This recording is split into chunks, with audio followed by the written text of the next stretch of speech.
আছে নাই বললে চলে। এখানের মানুষ অসহায়। আপনার কাছে আশা করব আপনি বলবেন যে এই গ্রামের মানুষকে আপনি দেখে রাখবেন, তাদের ভালো মন্দে তাদের পাশে থাকবেন, এই আশা করে আমি আমার বক্তব্য আমার নেতাকে ভোট দেওয়ার সর্বোচ্চ আহ্বান জানিয়ে সবাইকে ধন্যবাদ জানিয়ে সবাইকে শহীদ জিয়া অমর হোক, খালেদা জিয়া জিন্দাবাদ, খালেদা জিয়া অমর হোক, তারুণ্যের অহংকার তারেক রহমান।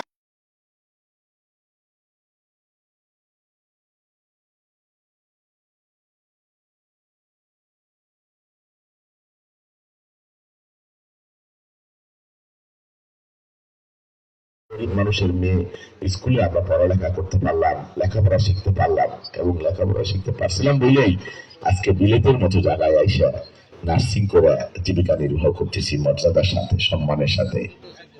তার মানে কি দেখছেন কোথায় থেকে কোথায় যায়। আমাদের মেয়েরা বাংলাদেশে, আমি তো গ্রামের মানুষ, আমি জানি আমাদের নারীদের বুক ফাটে, মুখ ফোটে না।